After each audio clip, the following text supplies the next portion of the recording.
عليكم soo dhawaada maanta insha Allah tacaala waxaan ka hadlaynaa nucleus-ka casharadii waxaan dhamaystirin doonaa oo cell biology ciwaankeena wuxuu noo doonaa insha Allah tacaala nucleus-ka nucleus-ka muxuu yahay marka waa inaan fahnaa horta waa maxay nucleus-ka waa sida madaxtooyada oo kale waa sida villa Soomaaliya oo kale sabab laakiin waa meesha laga xukumo wadanka oo dhan sax villa Soomaaliya ama madaxtooyada waa meesha laga xukumo Soomaaliya oo dhan nucleus-ka waa meesha dhan ee laga xukumo cell-ka marka waxay la mid tahay maxaa la yiraahdaa madaxtooyada ay la mid tahay waxaan maleynaa inaad fahanteen marka maskaxiin ahaan inaad fahantiin maxaa la yiraahdaa nucleus-ka maxaa waaye waa meesha dhan ee laga controlo amarka laga siiyo laga hago cell-ka laga hago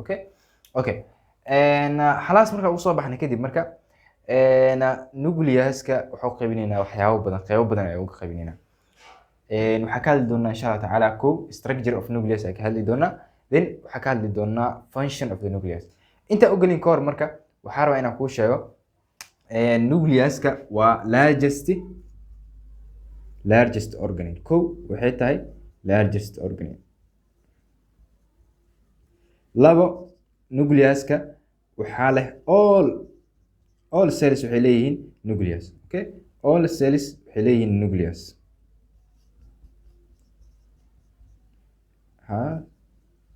nucleus except markii laga reebo yaa waa kaas RBC ama waxa loo yaqaan red blood cells RBC waxa laga soo gaabiyay red blood cells magac kale oo loo yaqaan waxa la erythrocyte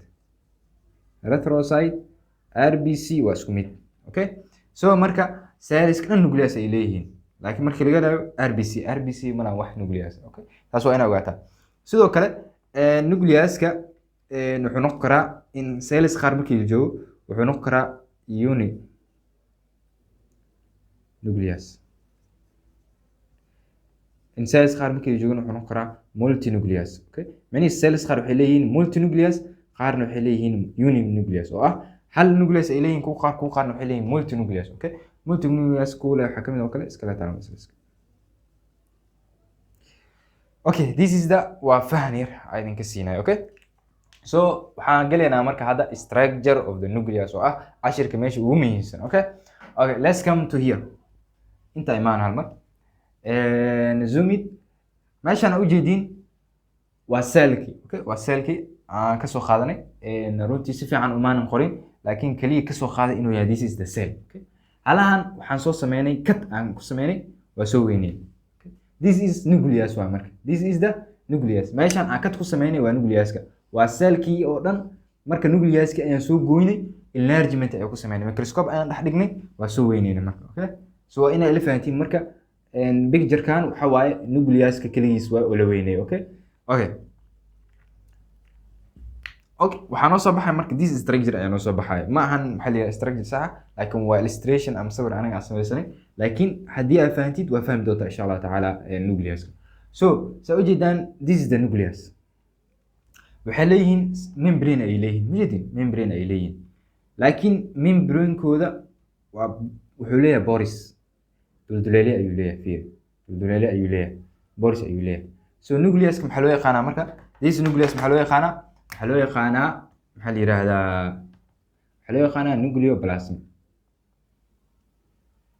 nucleoplasm magac kale xataa loo yaqaan waa la dhihi karaa laakiin anaga hadda waxaan qaadanaynaa nucleoplasm nucleoplasm marka wuxuu leeyahay saa u jeedaan qayb banaanka ah oo loo yaqaano outer membrane wuxuu leeyahay outer membrane iyo qayb oo gudaha oo loo yaqaan inner membrane inner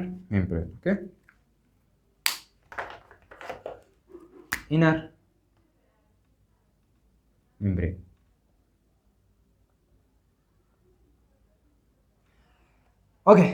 waa kana marka fiiriyo waxaa ka hadloono waa nuclear membrane nuclear membrane-ka waa xog ku dahaaran waa sida cell membrane-ka oo kale asiga marka waxaa la yiraahdaa waa double layer waa marka soo jeedaan waa double layer waana sida cell membrane-ka oo kale marka wuxuu leeyahay qayb outer membrane ah iyo qayb la yiraahdo inner membrane ayuu leeyahay وانا دبل لاير waa marka waxaa la yidhahdaa qaybta outer membrane-ka oo banaanka xigto wuxuu kula xiriirsamaa endoplasmic reticulum-ka.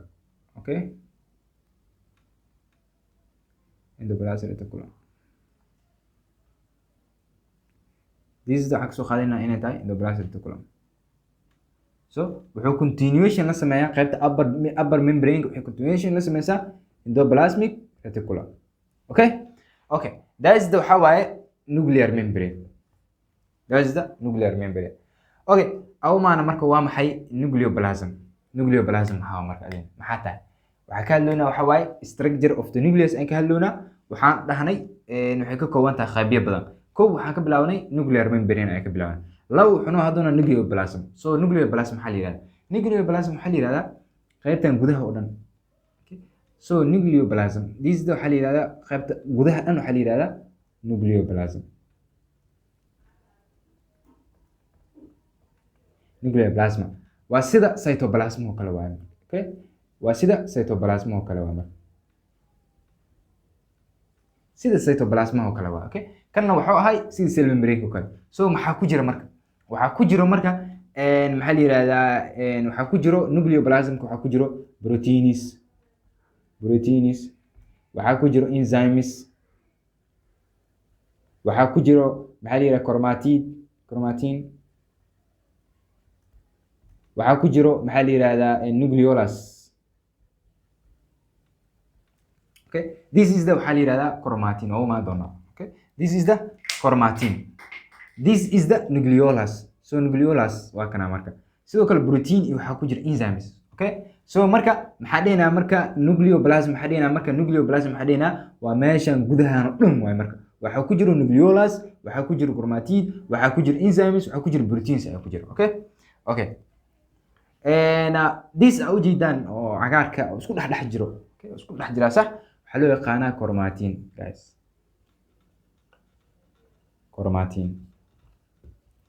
Chromatin oo maxaa tahay oo u baahan yahay chromatinka. Okay, this is ujeedaan oo madowgan asina muxuu yahay waxaa loo yaqaanaa nucleolus.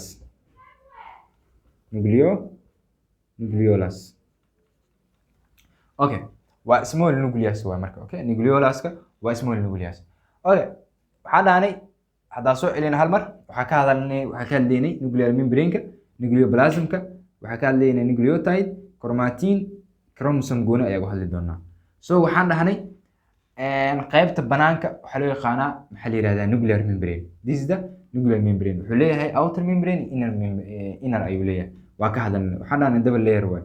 Okay, waxaan kaloo ka hadalnay nucleoplasm. Waxaan dhahnay nucleoplasm waa gudahan wixii ku jira oo dhan nucleoplasm isku yiraahdaa. Chromatin-kan maxaa la yiraahdaa nucleolus-kan, enzymes, protein ayaa laga helaa nucleoplasm-ka. Chromatin-kan muxuu yahay? Chromatin-ka waa maxaa la yiraahdaa wuxuu ka subsan yahay chromatin-ka. Sorry, this is the nucleus.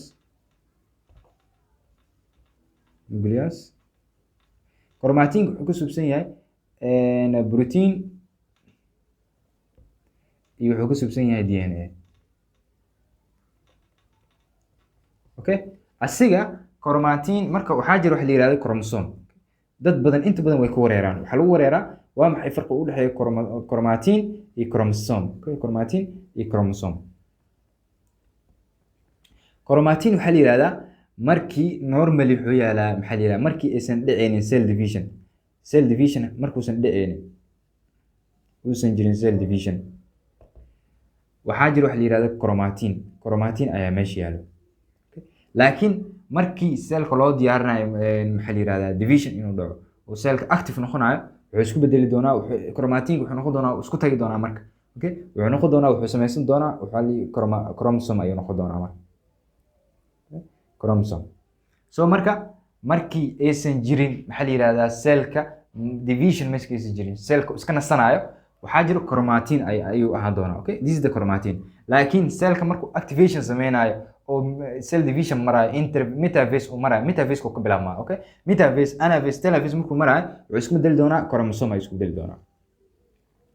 Okay, so chromosome maxaa waaye marka? Chromosome waa midka wada heredity-ga midka dhaxalka dhan wada waaye. Okay, so chromosome maxaa waaye waa midka heredity-ga dhan noo wada waaye marka.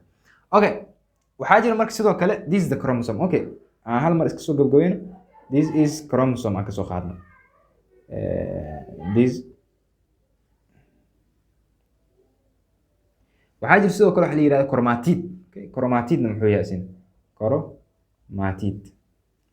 waxaan fahnaa hadda chromatin iyo chromosome. Chromatid maxaa la yidhahdaa? Chromatid waxaa la yidhahdaa halkan qayb ee chromosomka uu ka kooban yahay waxaa la yidhahdaa chromatid.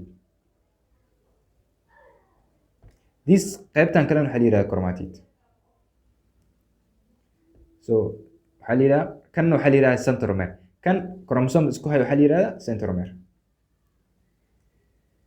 So this is centromere, this is one chromatid, this is one chromatid, and this is one chromatid. So two chromatid waaye iyo waxaa isku haya centromere. waxaana isku yidhahdaa chromosome. Okay, that's it marka.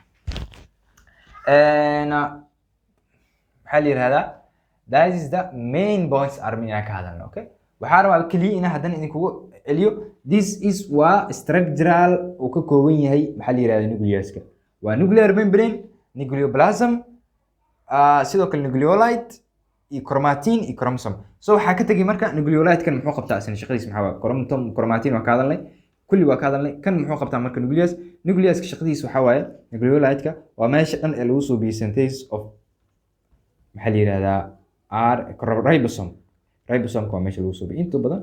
Ribosome meeshan ayaa lagu soo biyaa. sidoo kale waxyaabo badan ayaa lagu soo biyaa, laakiin waa ina ogaataa waa meesha lagu soo biyo ribosome inta badan.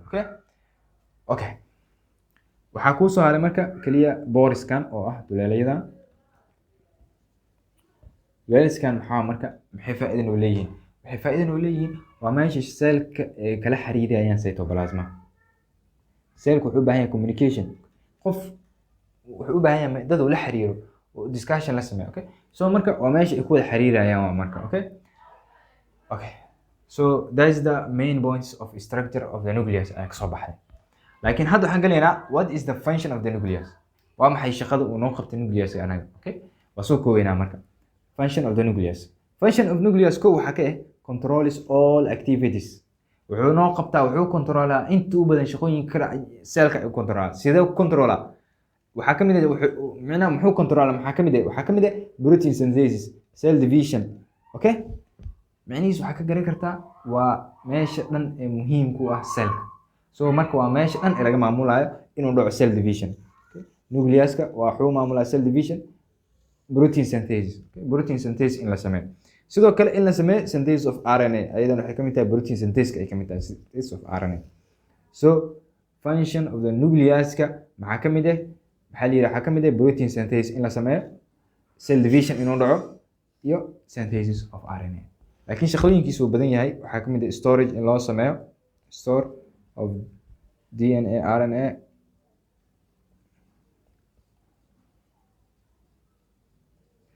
iyo waxyaabo badan. Okay, so insha Allah taala halaasa gabagabeynayna. muhiimaddu waxay ahayd in aan ka hadalno structure of the nucleus iyo function of the nucleus.